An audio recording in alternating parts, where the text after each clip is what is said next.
What's up YouTube? Mace back with another video. Today we're going to talk about just staying consistent, going through the struggles, knowing that you're going to reap the fruits of your labor. So what I'm going to do is just go over the trades that was taken last week and some of the trades I was taking this week and what I'm looking for the rest of the week. Also, I'll be trying to be more consistent. I'm going to do I would start to document my journey on getting a 10K challenge account, getting payouts, then getting a 50K challenge account, payouts, 100K challenge account, payouts.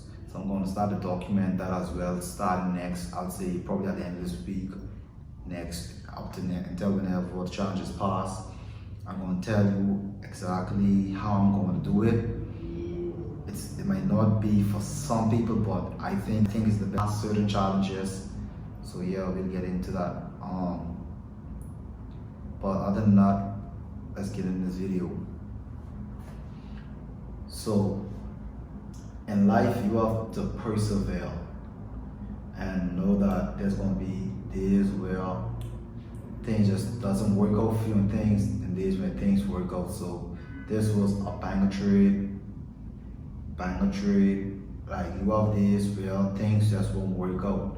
This one was a 2-to-1. I love 2-to-1s, but they're rare to come by every now and again. But 1-to-5s, I love them. They're more consistent. Sometimes I have to suck it up and get the 1-to-3 like this one here.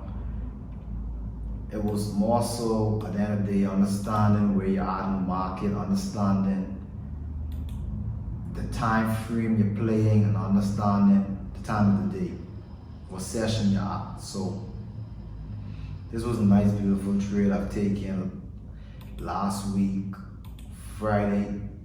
Yeah, last week, Friday, taking this setup right now, this last sell for on a Friday, but it didn't play it out until Monday. So Monday I was able to come out of that. I could have taken it further to at least get almost a 1-to-8, but I was more so safe than sorry. So just came out of that. Also I looked at where it only hit the 23% retracement, so I took it a little bit above beyond the -27 that I was looking for price to actually try to target, but I was okay with that. And you will also be okay with accepting small wins when you can. But anyways, what took place afterwards was all this was what I'm doing now would be last week's trade. So if we can go right now and calculate what took place, we're gonna do, where is it? We're gonna do trades 1.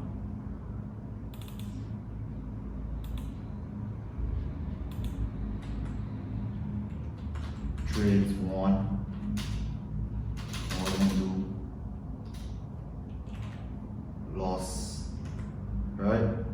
So we will calculate these right now. Let's see what we did last week. So right now, this was a trade that won last week. So we can go in now. We'll highlight this as a win. So we'll put 1. Then we have another setup here on the minor structure, because you know for NAS 100 or US 30-day trade on the 15-minute, this was a nice 15-minute buy. Price made this double bottom, had diversions on the 15-minute, price broke it, retest, took it back up to this area here. So that was a nice 1-to-5. So that was another win right there. So that was another win. Afterwards, what took place was I saw this as a 1-hour support that was broken, retested, but I ended up getting this too early without the right confirmation. So you get in certain trades too early, you lose. So I saw this as the pullback. This I saw was an entry, but didn't wait for the minor structure to be broken to say that it was going to sell, and price started getting me some profit, but then reversed on me, stopped me out. Comes with the territory, but it's all about catching yourself before you let yourself go, you know what I mean? So although I ended up losing here, I caught myself when I had this trend line on minor structure that was being respected, finally broke their support, didn't retest the sell, but retested back as support once again. So I entered this for a buy up there. So my fib came from around here. I don't want to go on the minor structure right now to confuse you guys or anything. My fib came from here. Was it from there? No, it was from here. Where was it? Was it here? The price, I think it came from there.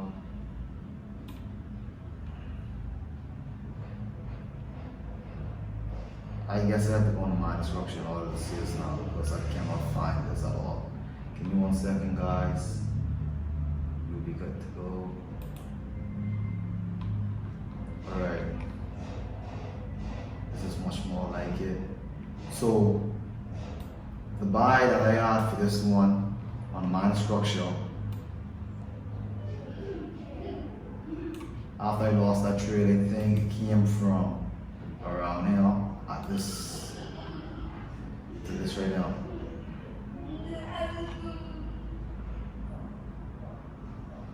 Right there. So that's where it came from. I had my initial TP at this area for 1.7, but when I saw price came around this area here, I was like, okay, this is where you have to not be greedy. I'm already up at 1 to 5. I'm like, okay, Maceo, what should you do if price get near this TP? I had the momentum here, but then I started to see it started to shift back down because it already shifted down here, came back there. What happened was this was a new day because this took place on Wednesday, almost stopped me out. Price came here, then started to wick down, but when it wicked down around here, that was a 1 hour, that was on a 1 hour, I believe. And I said, okay, I can still see price respecting around this area, also this zone, to actually try to push it back. And when I saw price start to come with this momentum, I was like, you know what, let me just come out of this trade. I'm okay with 1 to 5, I need the 1 to 7. That's when you know you're not trying to be greedy as well. When you try to be greedy in the market's gonna take everything from you. So I'll show you an example today. And what happened was, price came straight back down and I re-entered after I saw this. I re-entered the market for another buy. So my new fib came from here to here, and that was my new fib, right? And I had price to hit the negative 61 to go up to negative 61 there. So entered around this area, should have entered earlier, but we had to wait for certain confirmation. Entered around there, and then I had to just be in some, not draw down some profits for over the day. Then on Friday, price sold back down, almost hit the negative 60, almost hit the negative 27, shot back down, respected this trend line, plus the zone that I had on the 1 hour, and then rallied right up within 3 candles to hit that negative 61 square. And then as soon as it hit that, it started to reverse back down. Didn't take this minor break and retest on this trend line, because notice this trend line is being respected. Broke, broke right there, retested it, and then sold back down to the zone. That could have been a nice trade I could have taken or taken advantage of, but I'm a person, once I really win a trade that day, usually I don't trade anymore. Now, if I do take a loss, I would possibly take another trade. But once I win for that day, it's rare that I would take another setup. I would just stay off the market, not overtrade. And that's another thing a lot of traders tend to do, overtrade too many times. They tend to overtrade too much.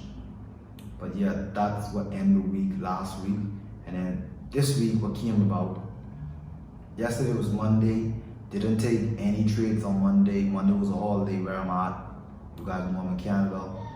So Monday was a holiday, didn't trade, just spend time with the family. But I started to see something interesting happening.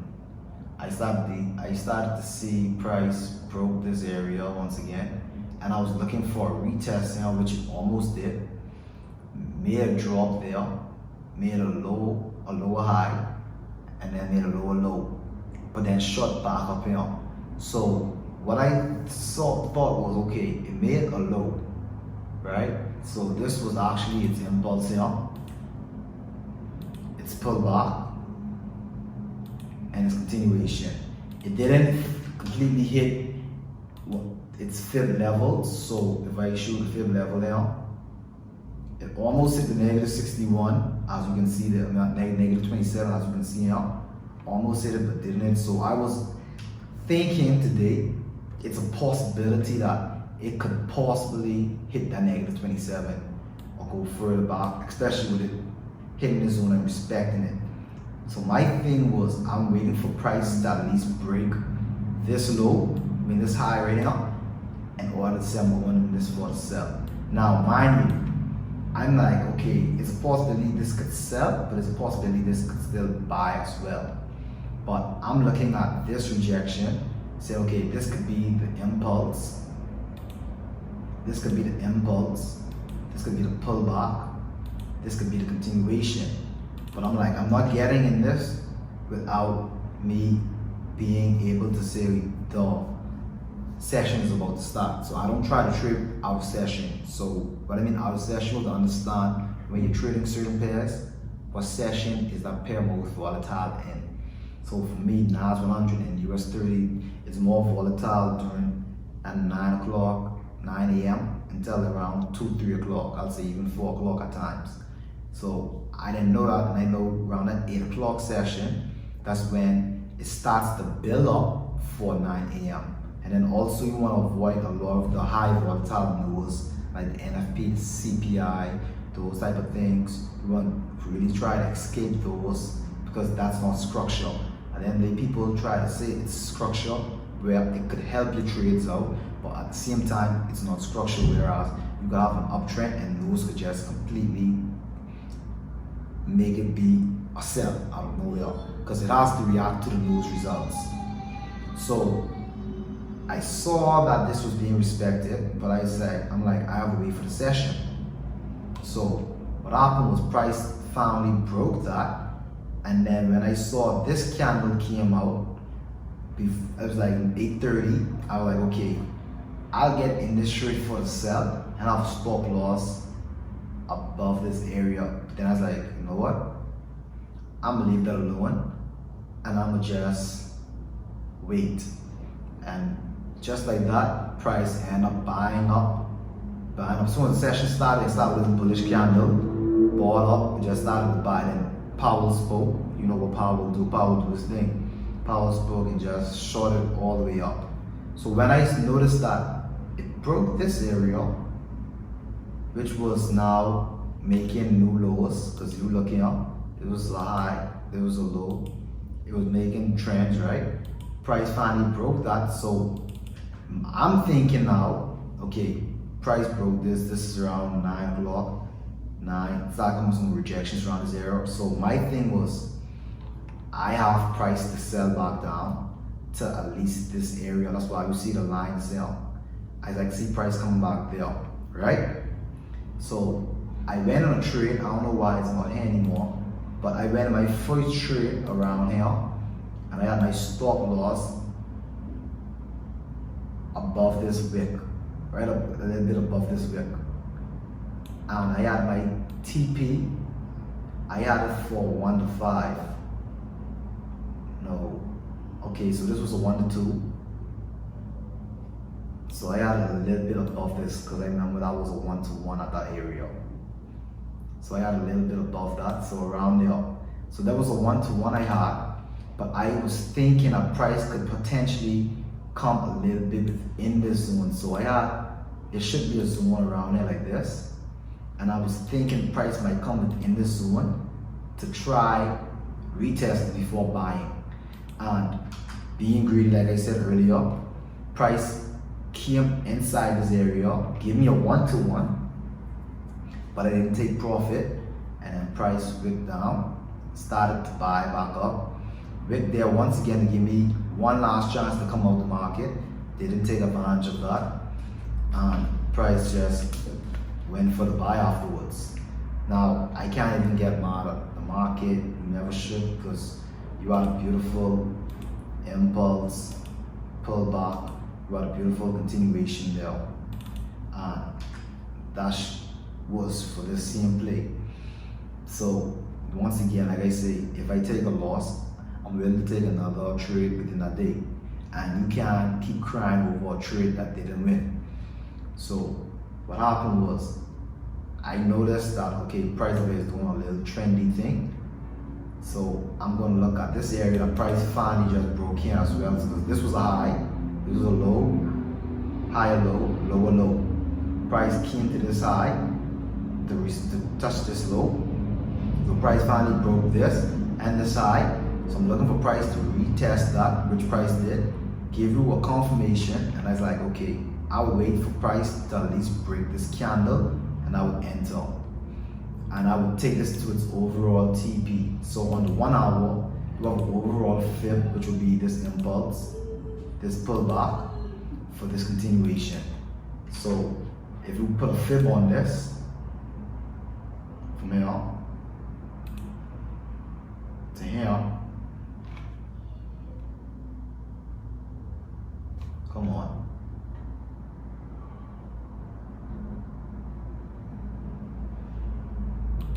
You will notice that this was negative 61. That was going to be hit. So I said, okay, I'm going to take price from here, have a stop loss below this low to carry it to the negative 61 and call it 1 over. So this was a 1 to 7. Was in small drawdowns and then just started profiting, started to slow down a little bit and started profiting. This was the hardest time though. This is what's the hardest time of a trader. These consolidations right there before hitting your target. So I didn't know, I didn't want to give the market back any more money. So what I did, once price came about here, I put a stop loss at this area and below this candle. So I put my stop loss within profit at that angle. And what happened was price just continued to rally and rally and rally. Consolidate, and then finally give me what I needed right there, and that was me for the day. So even if you put another fib on this structure right now, you could still see the same setup as well. So you have an impulse there, pull back.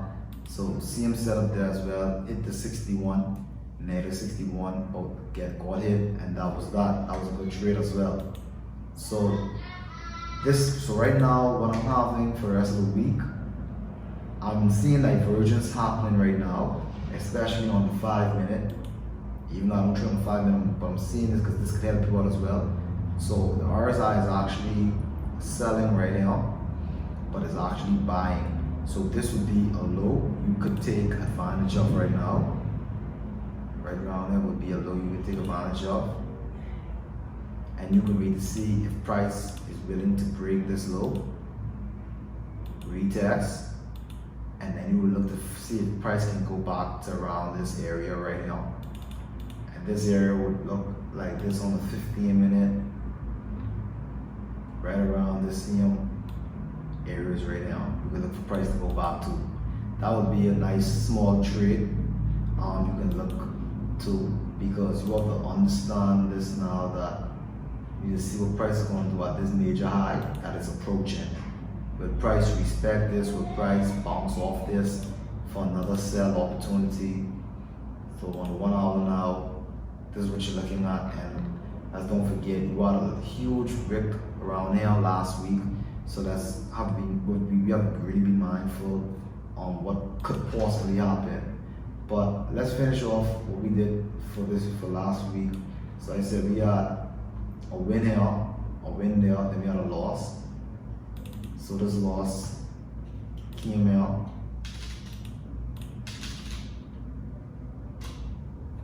Had one loss around there. Then we had a win, 1 win, 2 wins. So let's say 4 wins, 1 loss for that week, for last week. 4 wins, 1, 2, 3, 4, and then 1 loss right there.